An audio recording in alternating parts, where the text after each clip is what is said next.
Bem-vindo a mais um episódio do Saúde em Debate. Eu sou o Dr. Vitor Sato, eu sou médico nefrologista do Hospital Alemão Oswaldo Cruz, e eu estou hoje aqui com dois convidados para a gente conversar um pouquinho sobre transplante de órgãos e doação de órgãos. Queria agradecer ao Dr. Tércio Genzini, que é médico cirurgião do aparelho digestivo e do transplante de órgãos, aqui do Hospital Oswaldo Cruz também, o Dr. Américo Cuvelo, é nefrologista e coordenador do Centro de Nefrologia e Diálise do Hospital Alemão Oswaldo Cruz. Para dar início à nossa conversa aqui, a semana que nós estamos aqui foi a semana da doação de órgãos. Então, por isso que isso motivou a gente ter esse bate-papo aqui, para a gente explicar um pouquinho como funciona a doação de órgãos, o que é importante, quem podem ser doadores ou não. Então, para a gente começar um pouquinho esse debate, eu queria convidar o Dr. Tércio a comentar um pouquinho a quem pode ser doador de órgãos, quais são os órgãos que são possíveis a serem usados para doação, e aí a gente vai conversando, e quem tiver perguntas, os nossos telespectadores aí, ouvintes, que quiserem fazendo via chat, fiquem à vontade, nós vamos respondendo ao longo da live aí. Muito obrigado pela presença de todos.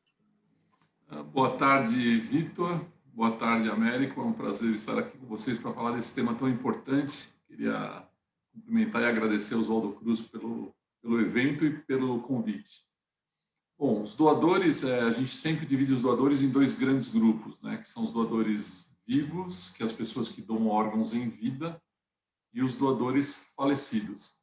Os doadores vivos, existem possibilidades de doação de parte do pulmão, de parte do fígado, de parte do pâncreas e de um dos rins. E também de um segmento do intestino. Na verdade, isso é o que potencialmente existe. Mas o que realmente é feito no mundo, com grande frequência, é a doação de parte do fígado ou doação de um dos rins. As outras modalidades são possíveis, existem casos relatados, pequenas experiências, mas não são feitas rotineiramente. Essa é a doação em vida, é o doador vivo. Se tratando de doadores falecidos, na verdade, todas as pessoas em que as famílias dizem sim, podem ser doadores, são potenciais doadores. Algumas são excluídas por algumas condições próprias, que em cada situação é analisada individualmente.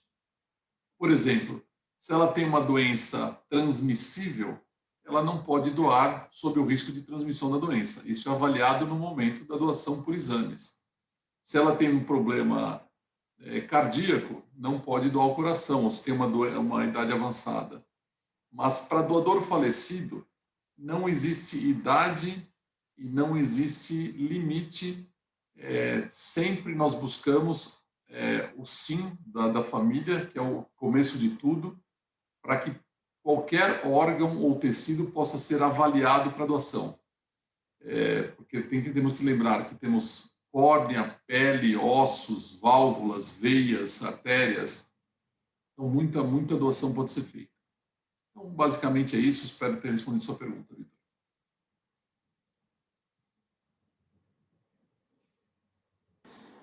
Américo, para continuar um pouquinho, você vê restrição de idade para doadores vivos, intervivos? Você vê algum limite de idade? E também é uma outra coisa que é frequentemente perguntado isso para nós, se a pessoa que fez a doação, tá, ela fica com algum déficit, isso pode ser prejudicial à saúde dela, como ela deve fazer esse acompanhamento após a doação? Boa noite a todos, é um prazer estar aqui, muito obrigado ao Hospital Alemão Oswaldo Cruz, ao Saúde em Debate, obrigado Vitor, obrigado Tércio, né, por compartilhar o nosso conhecimento com os nossos ouvintes, né, e é interessante, a sua pergunta é muito boa, Vitor, porque isso mudou, né? Antigamente, muito antigamente, existia realmente essa questão do limite, né? Para o transplante de intervivos principalmente na minha área, transplante de rim, né? Hoje a gente sabe que mais importante do que a idade é a condição desse doador, né? É lógico que esse doador ele precisa ter a avaliação do doador, ela é extremamente criteriosa, né? No sentido da gente, o que a gente tem sempre em mente, no caso da doação intervivos, é que o doador é o ator principal, na realidade. É ele que está fazendo esse ato altruísta de doar para o seu próximo, né? Quer na sua família ou quer quando você não tem uma relação parental e você deseja doar, né? Então, é feita uma análise muito criteriosa, tanto do ponto de vista clínico, como do ponto de vista laboratorial, como do ponto de vista imunológico. Isso é fundamental, né? Nessa avaliação. Então, hoje, não tem uma idade. É lógico que num paciente mais velho, um doador mais velho, o critério é bem maior, né? Muito maior, no sentido de você ter uma profundidade maior, né, nessa questão. Mas não existe hoje uma data limite, uma idade limite, né? É a condição. E a segunda pergunta, qual que é, Vitor? Só para eu acabei me perdendo. Você fez duas perguntas, né?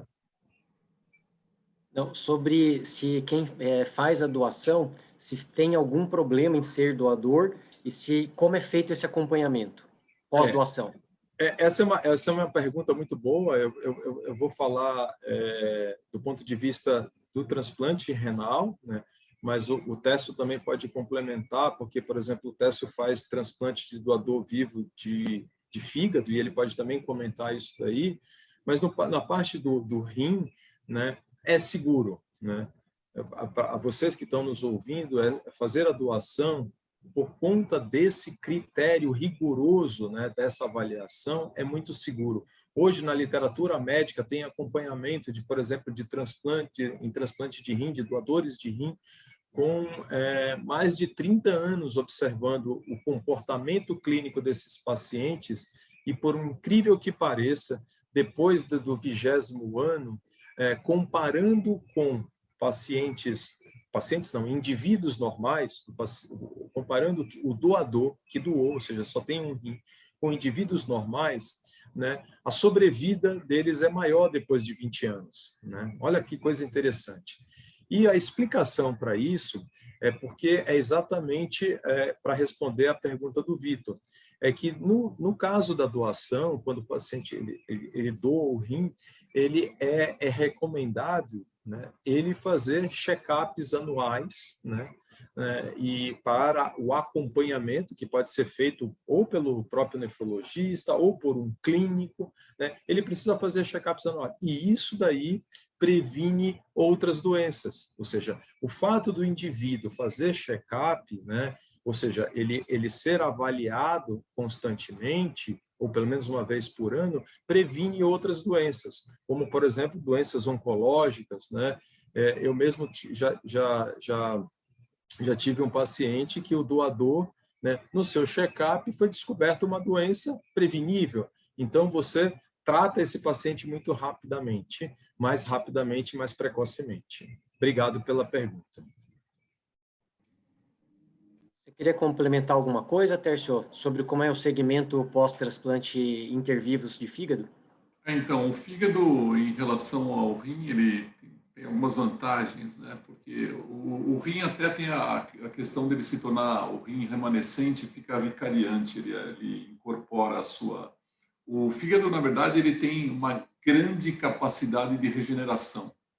E o fígado removido, e nós podemos, em cirurgias habituais, para tumores de fígado, inclusive, e em cirurgias de doação também, de parte do fígado, nós podemos retirar até 70% do fígado, porque quem está doando já foi bem avaliado e verificado que é possível se fazer essa ressecção de grande volume.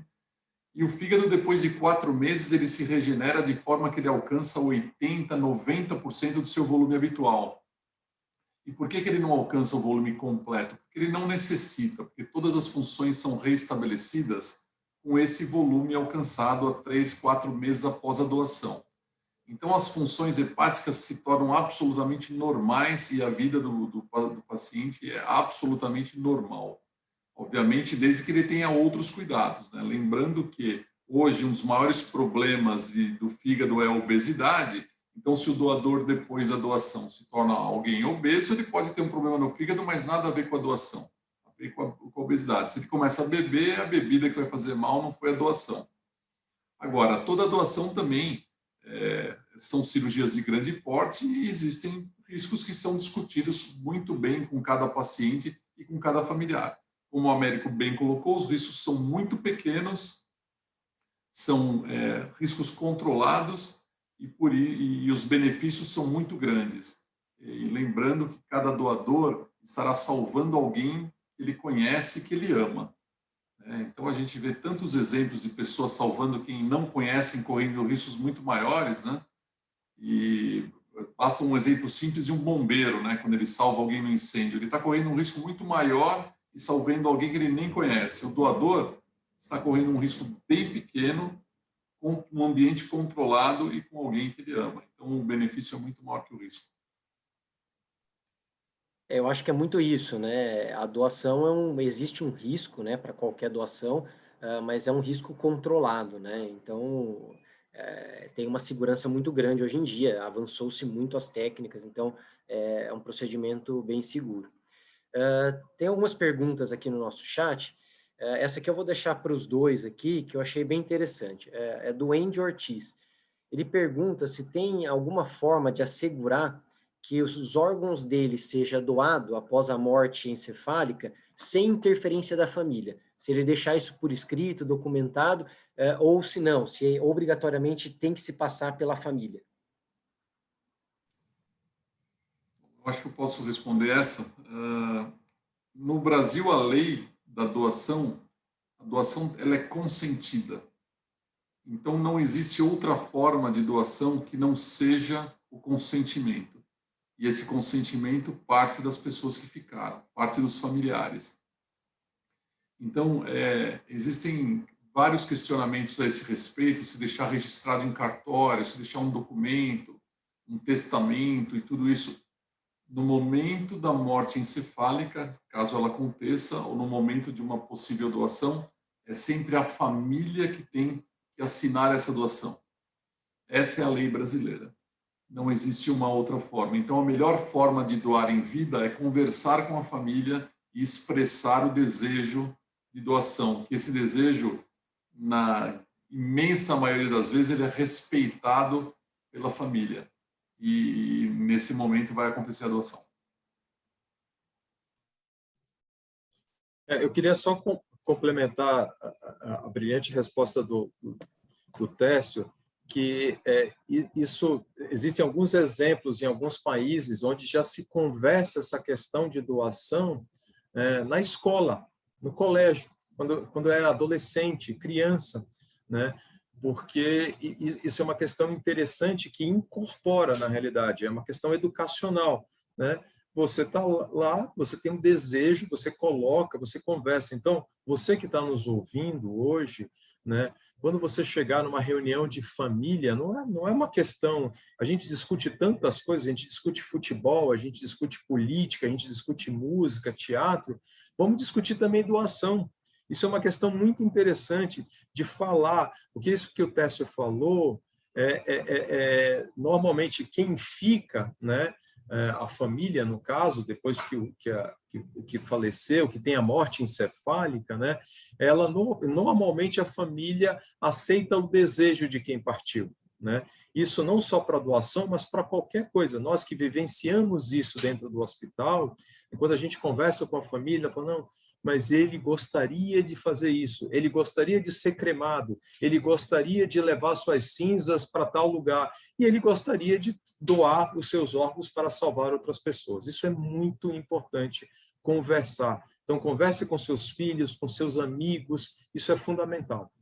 E lembrando que falar sobre doação não é falar de morte, é falar de vida. Então, porque a morte, na verdade, chega para todos. Então, quando se vai conversar de doação, vai se falar sobre vida, né? Quantas pessoas podem ser salvas e o transplante é o único tratamento que não tem na prateleira da farmácia ou guardado na farmácia de um hospital. O transplante está guardado na solidariedade de cada um. Não existe outra forma de acontecer o transplante senão com a doação das famílias. Eu concordo, né? Acho que na imensa maioria das vezes, se isso já foi abordado previamente entre os familiares, esse desejo sempre é respeitado, né? Acho que é muito, muito difícil, é uma exceção, esse desejo não ser respeitado. Então, essa conversa realmente é importante que se tenha antes. E a lei brasileira é isso que o Tércio disse mesmo, não tem como, nem que você deixe registrado, é um ato consentido, é consentido pelo familiar mais próximo ali. Tem uma outra pergunta interessante aqui do Bruno Avance, como estão os transplantes agora com a pandemia relacionada ao Covid-19 e se isso mudou algum dos critérios, se existem critérios mais rígidos por conta da pandemia. Acredito que a pergunta dele seja em relação à imunossupressão e se esses pacientes têm um risco maior naquele momento do transplante, né, aquela semana pós-transplante ali. Se teve alguma recomendação, alguma mudança específica. Quer começar, Américo? Obrigado, Bruno, pela pergunta. É assim, com a pandemia, realmente, os transplantes, né, na fase inicial, eles realmente houve uma diminuição, não só de transplante, mas com qualquer outra cirurgia. O transplante é uma cirurgia, então houve uma diminuição. Mas depois que a gente foi aprendendo a lidar com o Covid, a doença, várias normas técnicas mudaram, né, para se adaptar. E hoje eu posso falar para você, Bruno, que os transplantes estão a todo vapor, né? Se você é um paciente, se você está ou você conhece algum paciente que está numa fila, né?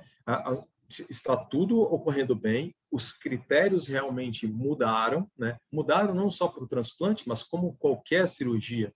Então, hoje, por exemplo, o doador falecido é feito sorologia, é feito exame de PCR nesse doador, né? Então é analisado com bastante critério e eu posso falar para você, Bruno, que é super seguro, né? Ou seja, existem mais critérios. E para quem vai ser transplantado, né? É interessante essa pergunta, porque toda vez que eu vou falar, vou dar alta de um paciente, ou vou explicar para um paciente de Covid, né, que ele deve se proteger, usar máscara, evitar aglomeração, isso aí, eu me relembro sempre quando eu vou dar alta para um paciente de transplante, que a gente falava e sempre falou, você, Vitor, quando você dá alta para os seus doentes, e o Tércio também, olha, evite aglomeração, se tiver alguém da sua família que tá com suspeita que está gripado, melhor não visitar, tal. Isso a gente faz há 40 anos nas orientações do transplante. E agora, com a pandemia, a gente continua fazendo. Então, isso daí, Bruno, não mudou. Só que, especificamente para o Covid, existem normas, né, mais específicas. Mas a gente sempre falou para tomar cuidado e evitar aglomeração em transplante. É verdade, Américo, bem lembrado, né? Os cuidados que toda a população tem hoje são muito próximos do que todos os transplantados têm há muitos anos. Então, isso realmente se aproximou. Eu acho que o que houve no começo foi o aprendizado, foi a questão da contaminação de muitos profissionais da saúde, foi a questão do problema da ocupação das UTIs. Então, tudo isso impactou não só o transplante, como todas as outras cirurgias. Todos tiveram conhecimento, as cirurgias eletivas foram suspensas em praticamente todos os hospitais, porque precisávamos enfrentar juntos essa questão da pandemia. Mas agora, a maior recomendação de todas para que o transplante se torne mais seguro é que os candidatos a transplante se vacinem, cheguem ao transplante já vacinados. E lembrando que os transplantados hoje, por lei, já têm direito mais precocemente, 28 dias após a segunda dose ou a dose única da vacina, já tem direito ao reforço, que é uma medida também importante para dar mais segurança a essa população. Então, além dos cuidados não farmacológicos, dos cuidados aí com aglomerações e uso de máscara, porque é um vírus respiratório, né? O vírus do coronavírus, ele entra pelo rosto, ele só tem uma porta de entrada, que é o rosto. Então, ele entra pelos olhos, nariz ou boca, e é isso que você tem que proteger. Então, é assim, algumas pessoas usam aquela face shield, né, que protege todo o rosto, outras pessoas cobrem bem o nariz e a boca. É por onde o vírus entra. E ele entra, quem pode vencer essa barreira é a própria pessoa. Quando tira a máscara, não higienizou a mão e coça o olho, ou põe a mão na boca ou no nariz. Então, esses cuidados sempre vão continuar, porque o vírus não vai desaparecer, o vírus vai reduzir, como aconteceu com todos os outros vírus, nós vamos conviver com ele, e o que a gente espera é que as vacinas estejam cada vez melhores e tornem essa questão uma questão bem mais amena, uma questão bem menor do que ela foi no passado recente. Mas os hospitais já estão bem afeitos, já estão preparados, todas as alas para cirurgias estão abertas e os pacientes de Covid já estão bem isolados. Eu acho que todo esse processo já foi bem desenhado e hoje nós fazemos transplante com muita segurança. Tércio, eu tenho uma outra pergunta para você aqui da Andrea. Ela está perguntando se existe diferença, se tem um prognóstico melhor quando você recebe um fígado de um doador mais jovem ou de um doador com mais idade. Se existe alguma diferença em prognóstico? Essa pergunta ela é bem interessante, porque, na verdade, existe sempre o doador de fígado a partir de 50 anos, ele muda de categoria. Então, a gente considera o doador ideal até 50 anos. A partir de 50 anos, ele já entra na categoria de doador limítrofe. O que é doador limítrofe? É o doador não ideal. Mas só a idade não tem um significado pleno na sua decisão. Você tem que associar a outros fatores. Se ele tem... Nós já usamos doadores de 84, 85 anos de idade com um ótimo resultado. Então, o que você tem que ver é o conjunto da situação de cada doador. O doador é um paciente crítico que deve ser analisado. Então, você vai ver se ele tinha gordura no fígado, se ele tinha história de alcoolismo, se ele tinha alguma doença contagiosa, se as enzimas hepáticas dele naquele momento estão boas ou estão muito alteradas, se ele teve uma parada cardíaca que causou uma lesão do fígado, uma lesão isquêmica, uma lesão por falta de circulação, né? Então, tudo isso é avaliado e com essa avaliação global é possível o transplante seguro em várias idades.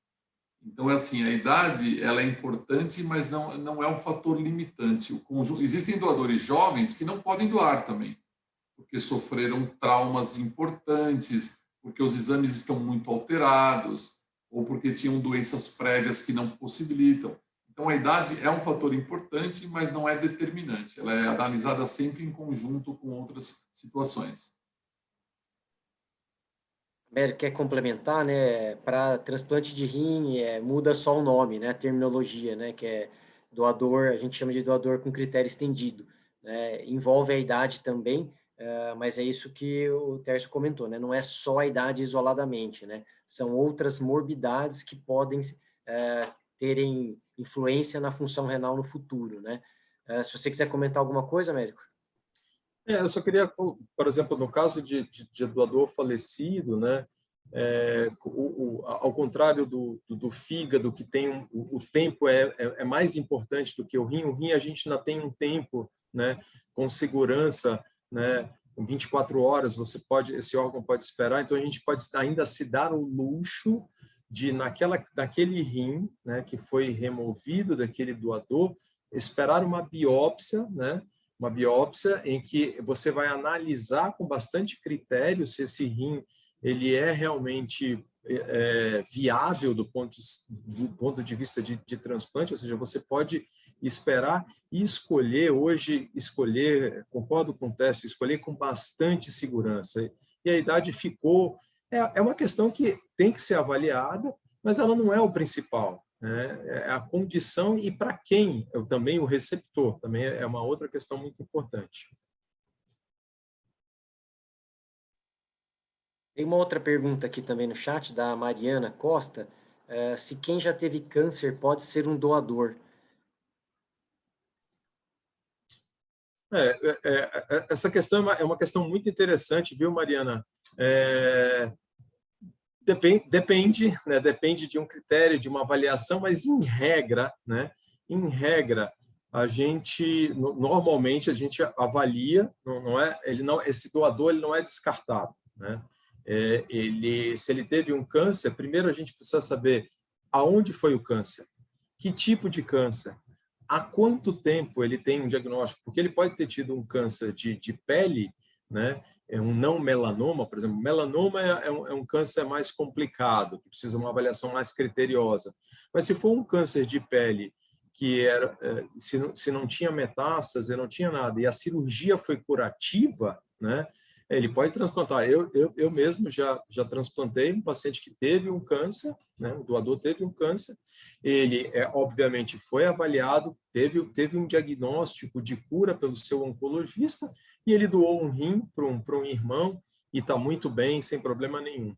Então, é um critério dos muitos critérios que a gente utiliza na prática do dia a dia, né?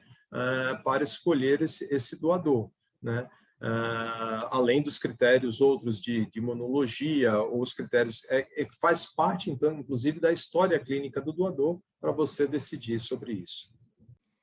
Essa questão ela é muito interessante, viu, Mariana? E agora ela é tão interessante que no mês de abril de 2026, de 2022, agora o próximo ano, nós vamos ter um evento aí no hospital que o nome do evento é Transplantes de Oncologia.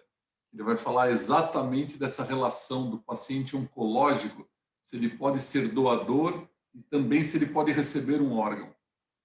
Existe muita coisa ainda para ser estudada nessa área, mas é basicamente o que o Américo falou. Depende muito do local do câncer, onde aconteceu esse câncer, e da forma como ele foi tratado, qual que era o estadio, se o câncer era localizado, se ele já invadia vasos, já estava nos linfonodos, se ele estava restrito ou se ele já estava espalhado.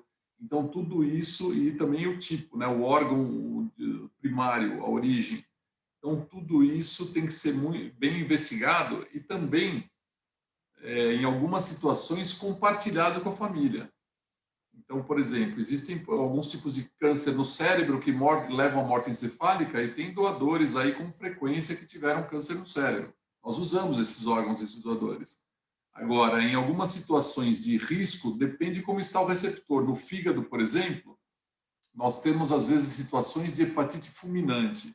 A hepatite fulminante é uma situação que o paciente era saudável, de repente ele tem um quadro que em 7 dias vai levá-lo ao óbito. Então ele está numa UTI, entubado, piorando sua situação, e aparece um doador que teve um determinado câncer, que é uma situação que não existe uma definição. Eu acho que é uma situação que você pode salvar o paciente que está com hepatite fulminante e corre o risco também de transmitir um câncer para ele. Então, em situações como essas, além da decisão médica de avaliar os riscos e os benefícios, em algumas situações isso tem que ser compartilhado com a família para expor essa situação de risco. Mas, basicamente, quando nós fazemos isso, nós sempre temos um oncologista na nossa retaguarda, discutimos o caso com ele, e para tomar uma decisão, quando é doador, trata-se de doador vivo, ele muitas vezes vai para uma discussão, uma reunião clínica, um tumor board, vai para uma comissão de transplantes do hospital, tudo isso é discutido para dar a maior segurança possível, que a doação pode ser feita com segurança, sem riscos tanto para quem está doando como para quem vai receber esse órgão. Tem mais uma pergunta aqui relacionada ao Covid, né? Se quem teve contato com Covid pode ser um doador. Acho que a gente já comentou um pouquinho isso, né? Pode, né? Ele saindo daquela fase aguda da doença de transmissão, né? Ele vai ser reavaliado, tendo um PCR negativo, ele pode ser um doador, né? Não teria problema nenhum, desde que ele não tenha tido nenhuma sequela maior pulmonar ou em algum outro órgão que vá contraindicar o procedimento cirúrgico, né? Mas, de modo geral, não é uma contraindicação, não. Tem outras duas perguntas aqui que eu achei interessante. Uma é em relação a como é a recuperação pós-transplante. Aí a gente podia comentar um pouquinho com o rim, depois com o fígado. E aí depois uma outra pergunta sobre rejeição. Então, acho que quer começar, Américo, um pouquinho aí como que é a recuperação pós-transplante renal, e aí depois o Tércio complementa com a recuperação pós-transplante de fígado. Bem, boa pergunta, né, Vitor? Depois do transplante, né, aí vamos de novo dividir, né, no rim, se o transplante é de doador vivo ou de doador falecido. Em média, no transplante de doador vivo, né, é uma cirurgia, veja, eletiva, né? Você pode fazer toda uma programação, né? Porque o mais difícil foi antes, né? Programar tudo para tudo dar certo no dia de fazer o transplante. Frequentemente, o transplantado, né, no pós-operatório, é uma cirurgia tranquila, né?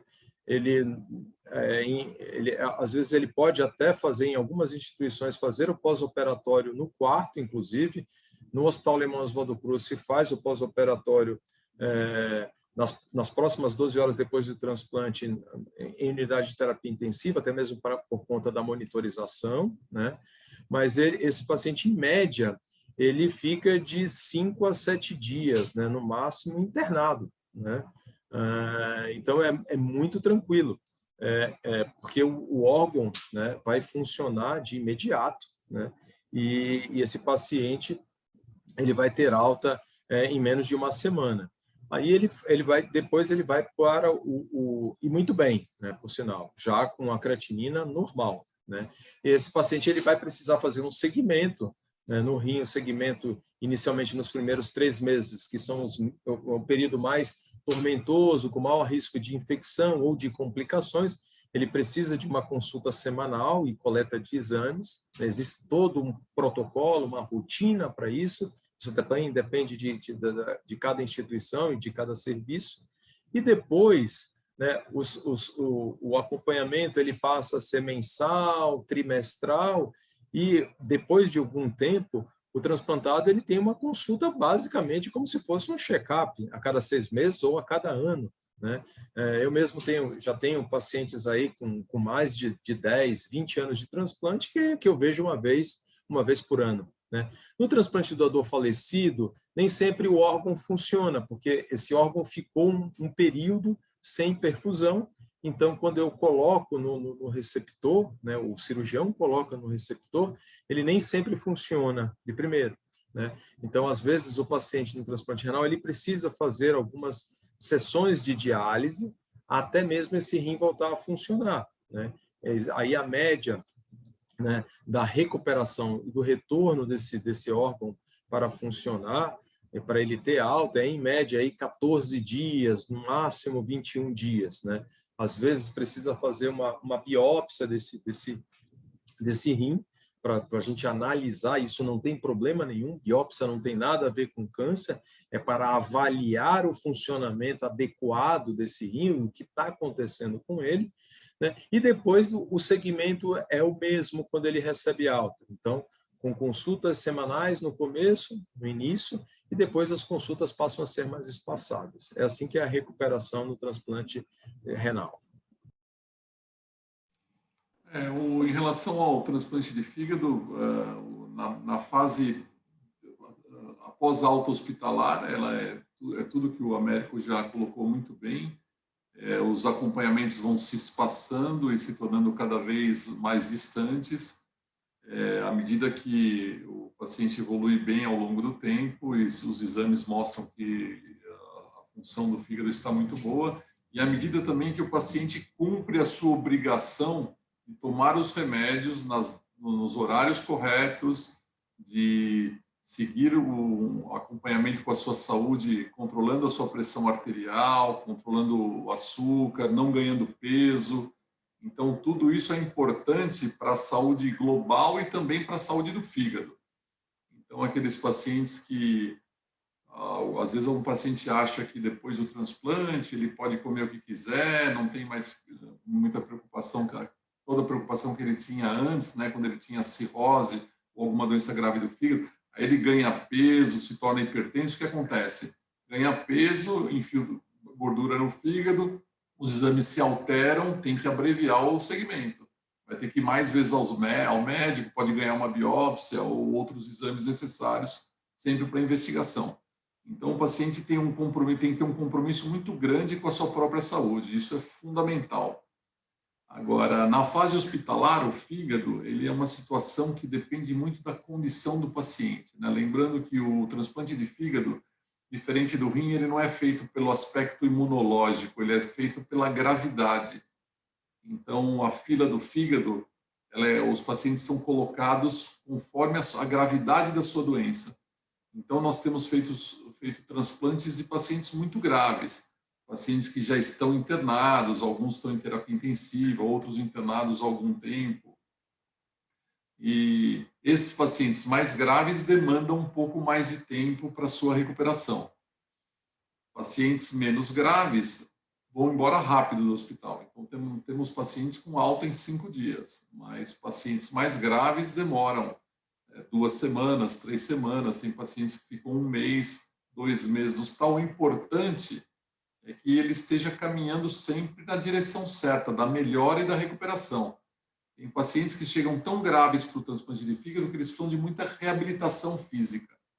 A fisioterapia nos ajuda muito, a enfermagem, dando as medicações, orientando o paciente. Então, todo esse trabalho multidisciplinar, ele é feito durante essa fase para recuperação e para que o paciente tenha alta em segurança. Então, quanto mais grave o paciente, mais tempo ele fica. Quanto menos grave, mais rápido ele vai embora. Eu acho que o Tércio tocou num ponto fundamental aí, que é a aderência, né, ou a adesão do paciente ao tratamento, né? O transplante, ele começa naquele momento que o paciente foi selecionado, né? Mas o segmento é muito importante e essa orientação diária de uso da medicação, de não tomar a medicação em horários errados, existe um rigor muito grande, né? Isso deve ser seguido, que é o sucesso do transplante é baseado muito nisso, né? Na aderência do seu paciente e nessa orientação de que ele tem risco de ter outras doenças e quanto mais morbidades ele for adquirindo ao longo do tempo, o órgão que foi transplantado vai ser afetado também, seja o rim, seja a córnea, seja o fígado, seja o coração, né? Então, é importante todo esse cuidado e muito do que o Homero comentou desses trabalhos de segmento de 10, 20, 30 anos, né, dos pacientes que são doadores, é em relação a isso, ao cuidado que se tem. Aos receptores funciona igual também. O cuidado é tão grande com os pacientes que são os receptores que esse check-up, digamos assim, é feito com o seu próprio médico que faz o segmento, seja ele o nefrologista ou o cirurgião gástrico ou a equipe de gastroenterologia que vai fazer o segmento dos transplantes de fígado ou qualquer outra especialidade. Então, esse segmento muito próximo, ele previne outras patologias também. Então, o transplante, né, os grandes transplantadores eles sempre dizem aí que é uma arte, né? Porque vai desde a seleção do seu doador, da seleção do seu receptor e esse cuidado que demanda muito tempo, muita experiência e deve ser feito por muitos anos. Tem uma outra pergunta aqui no nosso chat, da Isabel, eu acho que é em relação ao receptor mesmo, se ele pode desenvolver diabetes e hipertensão pós-transplante, tá? Acho que aí a gente pode comentar um pouquinho aí. É baseado naquilo que a gente estava até, inclusive, falando. É uma grata coincidência a pergunta da Isabel, porque, veja, o paciente ele pode ser um diabético, né? E ter o rim dele ter uma disfunção e ele evoluir para uma doença renal crônica, né? Ir para diálise e transplantar. Ele pode, se ele não fizer tudo direitinho, se ele não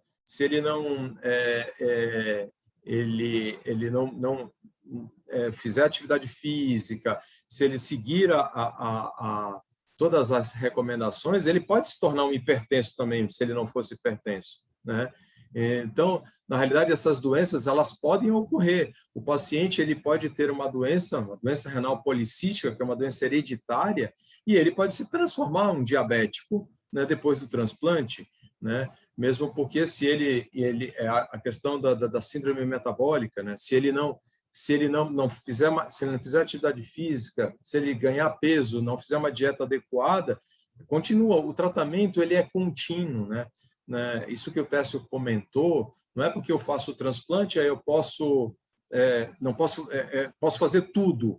Você pode fazer tudo com um critério, ou seja, precisa tomar medicação, você precisa fazer o acompanhamento com o seu médico, fazer os seus exames de rotina, né? Se você, até mesmo um acompanhamento, até mesmo não, com certeza um acompanhamento nutricional, se você está ganhando peso, porque isso é fundamental, né? Hoje a gente vive esse é o papel do paciente, e isso faz parte da aderência que o Vitor está colocando, né? Não adianta se eu transplantar e o paciente ficar obeso, ou se tornar um obeso, né? Porque isso daí, esse rim vai ter uma vida menor, e esse fígado, como vocês acabaram de ver, que o Técio estava explicando, também não vai ter uma função boa. Então, essa é a parte, tem a parte do sistema, a parte do médico e a parte do paciente, né? É importante, eu acho que deixar claro que o transplante é um tratamento. Nós consideramos, em medicina, nós consideramos cura quando você faz um procedimento e tem alta e não precisa fazer mais nada. Isso é cura. Então, por exemplo, você tem uma hérnia na minha área, uma hérnia inguinal. Você vai lá, opera essa hérnia, tem alta e pronto, você não precisa mais ir no médico por causa desse problema. O transplante é um tratamento. E como tratamento, ele é algo contínuo. Ele começa um preparo no pré-operatório, passa pela cirurgia e depois passa pelo uso da medicação e realização de exames e cuidados gerais com a saúde. Então, como todo tratamento, deve ser feito com rigor. Quanto mais rigor nesse tratamento, maior a longevidade de quem está fazendo o tratamento. Então, assim, o transplante, ele melhora, tem um impacto gigante na qualidade de vida do receptor em relação ao que ele era antes e também aumenta o tempo de vida desse receptor. Mas ele é um tratamento e, como todo tratamento, as regras precisam ser respeitadas da forma mais rigorosa possível. Só vou comentar um pouquinho, acho que dessa questão da Isabel também, se o receptor pode desenvolver alguma outra doença. Talvez tenha um ponto que a gente não tocou, que é relacionado às medicações de uso pós-transplante, né? Então, corticoide, alguns tipos de imunossupressores que nós costumamos usar, ciclosporina, tacrolimus, eles podem gerar algumas outras doenças como efeito colateral da medicação, tá? Mas tudo isso é controlado, tudo isso é reversível com tratamentos, existem outras opções de mudanças de tratamento, então isso pode acontecer, sim, mas são tratáveis e controlados. Então, não é por conta disso, desse efeito colateral de medicações, que nós vamos contraindicar um transplante, tá? De forma alguma. É como um outro tratamento qualquer, como o Terce estava comentando. Então, se a gente tem uma pneumonia, nós vamos dar um antibiótico, o paciente pode ter uma reação alérgica, por exemplo, né? Isso é tratado e também controlado. Então, da mesma forma. Então, pode sim ter desenvolvimento de algumas outras patologias, mas a maior parte delas são tratáveis e a gente consegue controlar isso ao longo do tempo. Ô, Tércio, eu vou perguntar isso aqui para você. Se você tem algum dado de morte de doador, se isso é comum, se é frequente, e qual a sua experiência em relação a isso? A Isabel também que está perguntando, Isabel Godoy. Então, essa pergunta é importante porque é uma questão que é discutida sempre. Ela está falando, obviamente, de doadores vivos que vão doar um órgão, uma parte de um órgão. Então, esse assunto é colocado sempre de uma forma muito clara para as famílias e que, obviamente, como toda cirurgia, existe um risco. No caso do doador de rim, o risco de morte é 1 a cada 10 mil doações. Então, pode acontecer e isso tem que ser de conhecimento, né, de quem vai doar. E no caso do fígado, é em torno de 1 a cada 1000 doações, a cada 1000 procedimentos. Então, essas situações são colocadas. Felizmente, nunca tivemos um óbito em doador de fígado, que é o que eu faço, né, a doação de parte do fígado. A cirurgia chama-se hepatectomia do doador, que é a remoção de parte do fígado do doador para implantar no receptor. Mas isso pode acontecer e nós sempre colocamos isso para o familiar, porque para que todos tenham ciência e vão ao procedimento, dirijam o seu procedimento com conhecimento pleno de tudo que pode acontecer. É uma cirurgia de grande porte. Normalmente, a alta se faz em 5 dias desse doador e, como eu já falei, o fígado cresce, se recupera e ele tem uma vida normal. O doador, ele pode ter alta. Nós seguimos os doadores normalmente por 1 ano e, após 1 ano, nós podemos dar alta para esse doador porque ele não precisa de nenhum tipo de tratamento.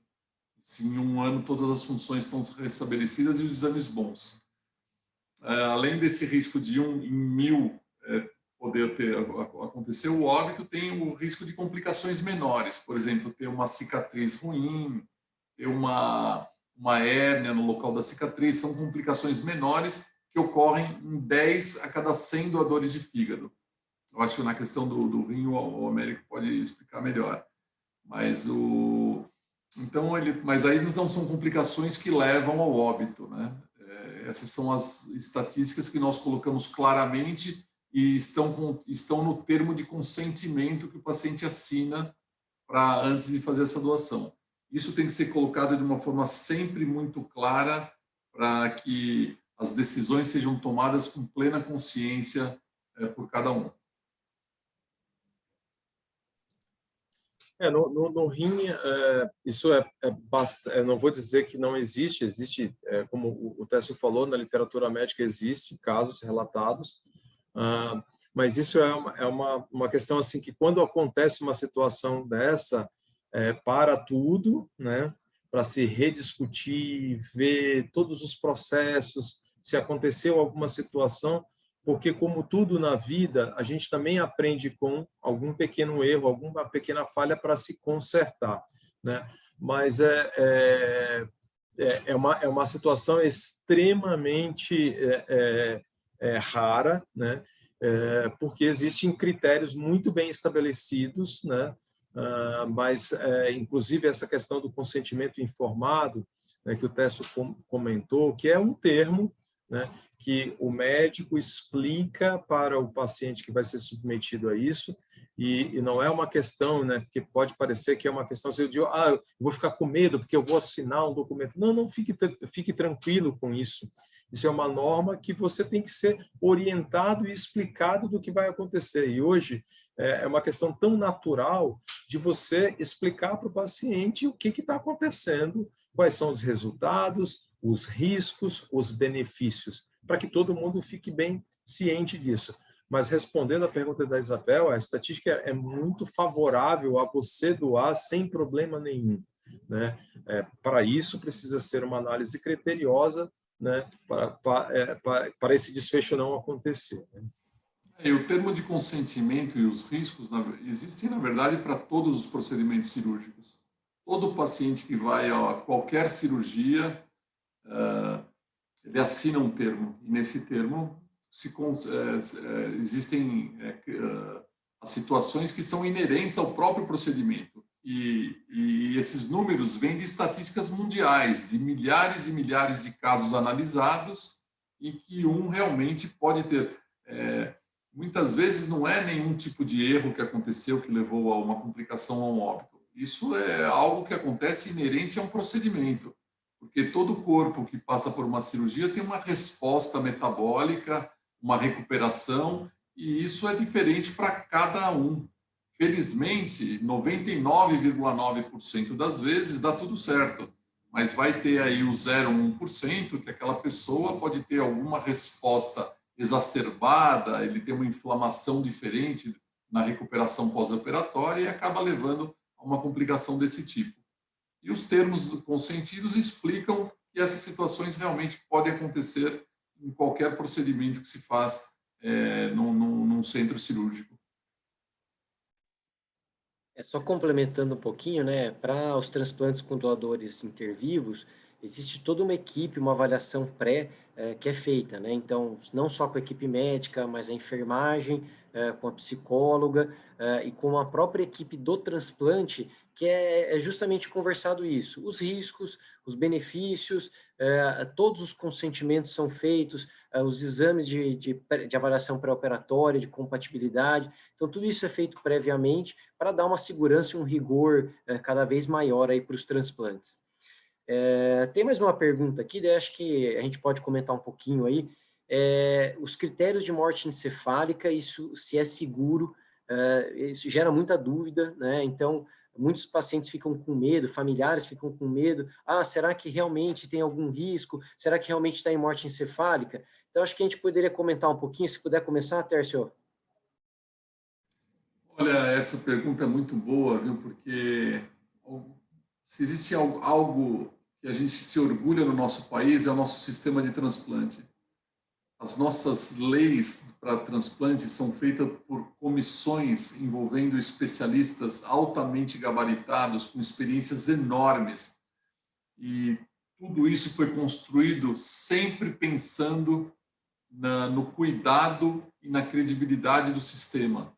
Sempre foram colocadas regras muito rigorosas. O Brasil tem as regras mais rigorosas do mundo para diagnóstico da morte encefálica. Então, aqui nós temos a avaliação de 2 médicos, nós temos um exame gráfico, nós temos um período de observação, nós temos critérios que garantem que aquela morte encefálica é irreversível. E sendo irreversível, existem 2 caminhos para os órgãos, serem enterrados ou serem doados. Então, é absolutamente confiável esse sistema. O Brasil se aprimorou muito nisso. Eu tenho orgulho de trabalhar no transplante nesse país e é uma das coisas muito boas que nós temos aqui. E hoje nós fazemos tudo com absoluta segurança e tudo é feito de uma forma rigorosa e com segurança, tanto para a família que está praticando esse ato de amor e quanto para a seleção dos receptores também. Ela é feita pelo próprio Estado, não permite nenhum tipo de privilégio, todos vão para a mesma fila. Então, esse sistema que nós temos hoje é um sistema muito confiável e de muita credibilidade. Isso é uma coisa que a gente pode deixar todos os profissionais da saúde como a comunidade, que a população... Veja, o transplante é algo que a população participa dele.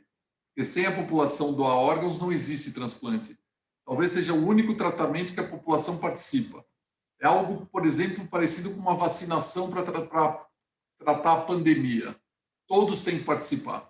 Então, no transplante também todos têm que participar, difundindo conhecimentos e dizendo sim à doação. E todos devem ficar tranquilos que o sistema ele é muito rigoroso e ele traz tranquilidade para todos que participam dele. Realmente eu faço minhas as palavras do Tércio, porque realmente eu costumo dizer que se as outras leis no Brasil fossem baseadas ou fossem seguidas do jeito que as leis do transplante fossem seguidas, a gente estava muito mais próximo da Finlândia, da Suécia, de países mais evoluídos do que como a gente está aqui hoje. Mas por quê? Porque se pegou especialistas, técnicos, gente que está no dia a dia trabalhando naquilo e tem amor, né, de trabalhar naquilo, envolvendo, obviamente, a população. Então, você que tem alguma dúvida se, ao assinar aquele termo de doação, né, quando você é questionado se aquilo ali é sério, fique tranquilo, que na realidade esse ato ele passou por vários critérios, né? Como o Tércio falou, é preciso um médico intensivista que está lá constatar a morte encefálica, depois um especialista, um neurologista também passa por isso, uma análise, um tempo, né? Então isso daí é muito sério, né? E o transplante, ele, ao contrário de muitas outras coisas que infelizmente existem no Brasil, não há privilégio, né? Se aquele órgão for para aquele determinado receptor, ele pode ser, independente da sua classe social, o transplante vai ser feito, se ele for rico ou pobre, não existe privilégio. Isso é muito sério, porque a seleção, por exemplo, no transplante de rim é uma seleção imunológica, né? né, ao que as pessoas podem pensar, se é tempo de diálise, se é a idade. Não, é imunológica hoje. Então, é um exame que está dizendo isso. Então, é muito seguro. Fiquem tranquilos, né? O ato de doar é um ato muito bonito, né? De salvar outras pessoas, né? Veja, aqueles órgãos eles não vão servir para nada, né? Se eles forem, no máximo eles podem servir como aula de anatomia, se não forem enterrados, se não forem cremados, né? Mas ele pode estar batendo no peito de uma outra pessoa que está internada, um coração que pode estar batendo no peito de uma pessoa que está internada e está precisando, né? Nós estamos chegando ao fim aí de mais uma live. Só queria dizer que agradecer ao Tércio, ao Américo e ao Hospital Alemão Oswaldo Cruz por essa oportunidade de discutir esse assunto tão relevante. Dizer que essa live vai ficar gravada, disponível tanto no Facebook quanto nos canais do YouTube do hospital. E qualquer outra pergunta ou dúvida que vocês tiverem, podem mandar, que a gente vai tentar responder ao longo da semana. Eu queria deixar minha última mensagem aqui, depois eu vou abrir para o Tércio e para o Américo, que o transplante, eu acho que é um dos tratamentos que mais melhora a qualidade de vida do receptor, seja de qual for, seja de coração, de córnea, de rim, de fígado, né? Então, eu acho que é um ato muito bonito de realizar um transplante por conta disso, porque você melhora muito a qualidade de vida, né? Você devolve a função dentro da sociedade para aquele receptor. Então, acho que eu queria deixar isso como mensagem para todos aí. E, Tércio, se você quiser deixar suas últimas palavras aí. Então, o transplante é o único tratamento em que profissionais da saúde e população se unem para transformar a morte em vida, que é alguém que faleceu e vai gerar tantas outras vidas, né? Vai fazer continuar tantas outras vidas. Ele transforma a dor em amor também, porque a dor da perda se transforma no amor à vida de outras pessoas, né? Então é um gesto altruístico incrível, é maravilhoso participar de tudo isso, mas tudo só é possível com um sim, e que é o sim à doação de órgãos. Então eu deixo essas palavras de motivação para todos e estamos aí à disposição para qualquer dúvida ao longo dos próximos meses aí, que qualquer um quiser enviar perguntas, estaremos à disposição. Foi um prazer estar aqui com o Vitor e com o Tércio, né, nessa live. A gente pôde, nessa 1 hora, passar um monte de informações, né, sobre transplante, sobre doação de órgãos, né? E a minha mensagem final é educação, né? Eu acho que a gente tem que, se tiver algum vereador ou alguém que tenha acesso a alguém que possa do legislativo, né, que tal colocar, né, a questão de doação de órgãos como uma não uma disciplina, mas um conceito, né, desde os mais jovens, né, que vem lá dos mais jovens para os mais velhos, né, porque é muito mais fácil você ensinar um adolescente, uma criança, né, no futuro doar se acontecer alguma coisa para salvar uma vida do que um indivíduo que está mais velho. Então, a educação é muito importante, né? A participação das pessoas é muito importante, né? E o sim salva vidas, né? Pensem nisso. Muito obrigado e boa noite a todos. Boa noite a todos, pessoal. Obrigado. Até logo.